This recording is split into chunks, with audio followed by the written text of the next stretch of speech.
recent statement attributed to Ruben Vardanyan has drawn intense attention, not only because of who he is, but because of the moment in which these words are expected to be spoken. This is being described as his last word. Before a decisive stage, and that framing alone carries enormous political and emotional weight. To understand what he may intend to say, we need to look carefully at the context surrounding him, the pressure he faces, and the messages he has consistently tried to convey. Ruben Vardanyan is not a random figure in this story. He has long been seen as a symbol of resistance, identity, and political defiance for many Armenians connected to Artsakh. His role has placed him at the intersection of geopolitics, humanitarian concerns, and national pride.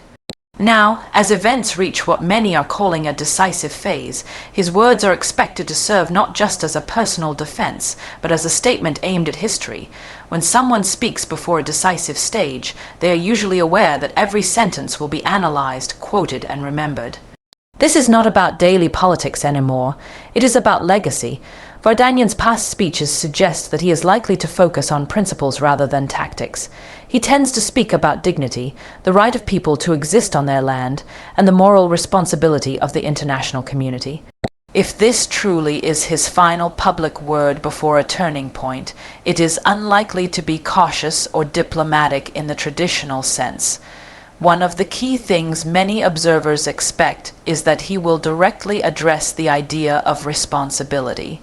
Responsibility of global powers that claim to support human rights. Responsibility of regional actors who shape realities on the ground, and responsibility of history itself.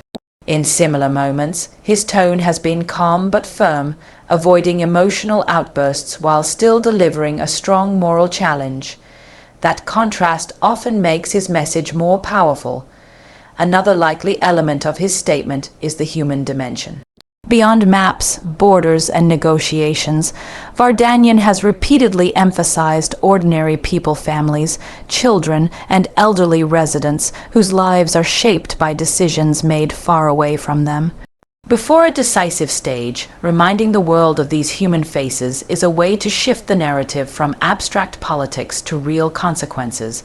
There is also the question of whether this last word is meant as a warning or as an appeal. It may contain both, a warning that silence and inaction will have long-term consequences, and an appeal to conscience rather than to interests. Such messages are rarely comfortable to hear, but they are often designed to endure beyond the immediate moment. At the same time, this statement could be directed inward, toward his own supporters. In times of uncertainty, leaders often try to leave behind clarity and resolve. He may be attempting to reinforce a sense of purpose, telling people that regardless of outcomes, certain values should not be abandoned. In that sense, the speech becomes less about winning a political battle and more about preserving identity and self-respect. What makes this moment especially significant is that it is framed as the last word before something irreversible.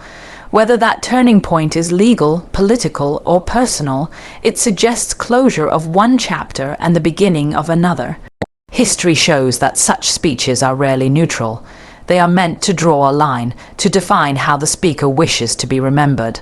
Ultimately, the importance of Ruben Vardanyan's expected words lies not only in what he will say, but in when he is saying it.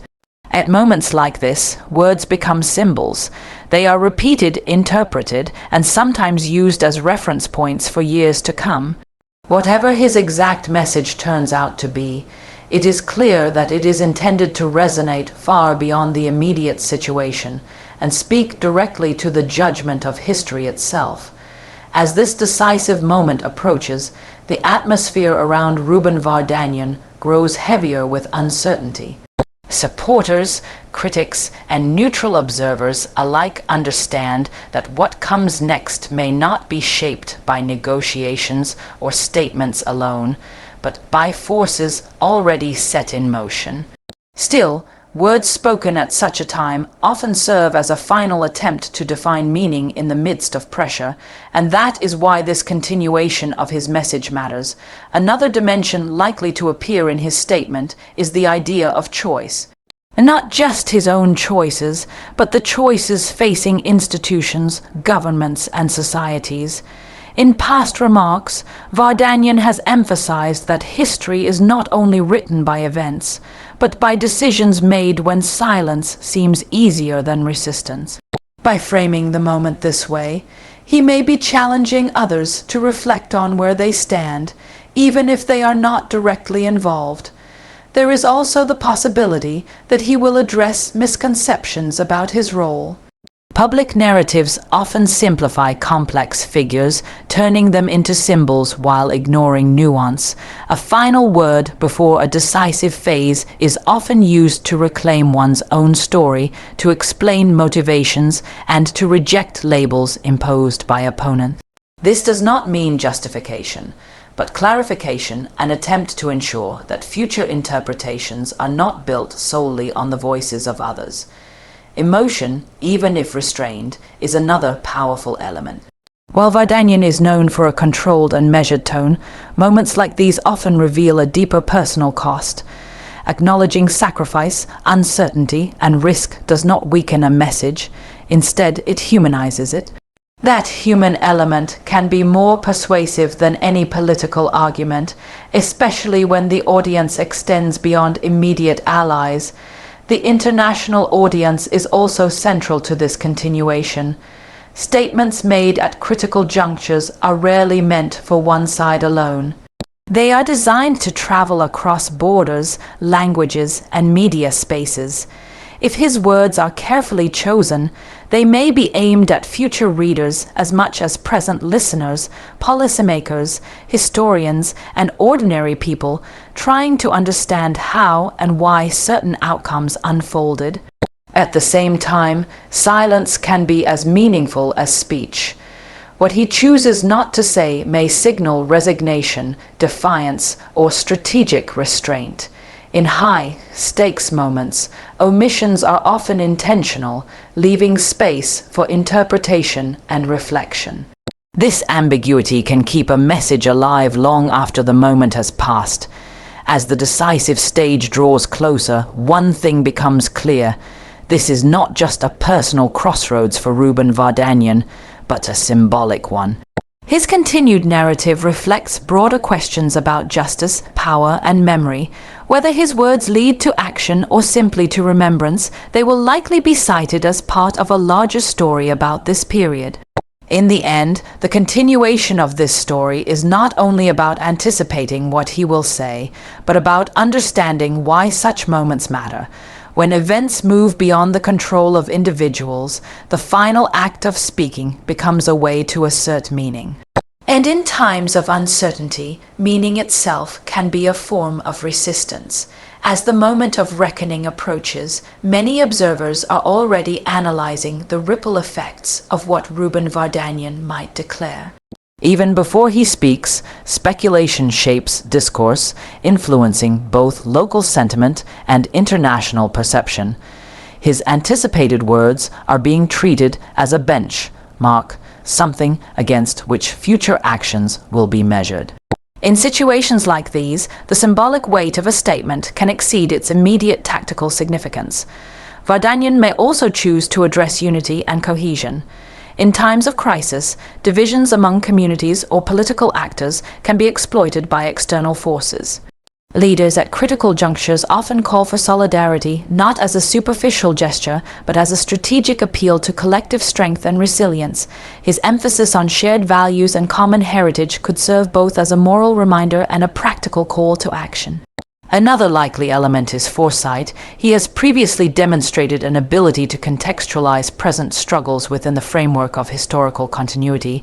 By referencing past sacrifices, lessons, and unresolved challenges, Vardanyan can frame his message as both a warning and a guide. This historical perspective reinforces the idea that the moment he speaks is part of a larger continuum, not an isolated incident. At the same time, accountability may feature prominently. Whether explicitly or implicitly, leaders at such moments often highlight the responsibilities of others, governments, institutions, and influential actors whose decisions directly shape outcomes. A pointed acknowledgement of accountability can serve to shift pressure onto decision makers while legitimizing the speaker's position as principled and measured. Personal resolve is another cornerstone of such addresses.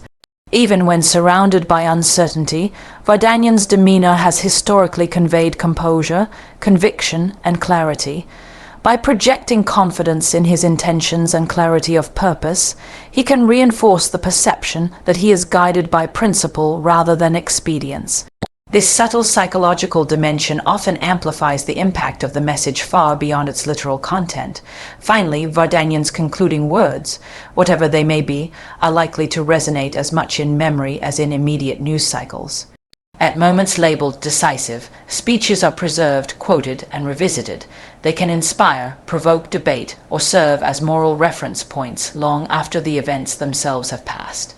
In this sense, the narrative continues not only through action but through enduring words, forming part of a story that transcends the immediate moment and contributes to collective memory. This continuation emphasizes that Ruben Vardanyan's last word is more than a statement.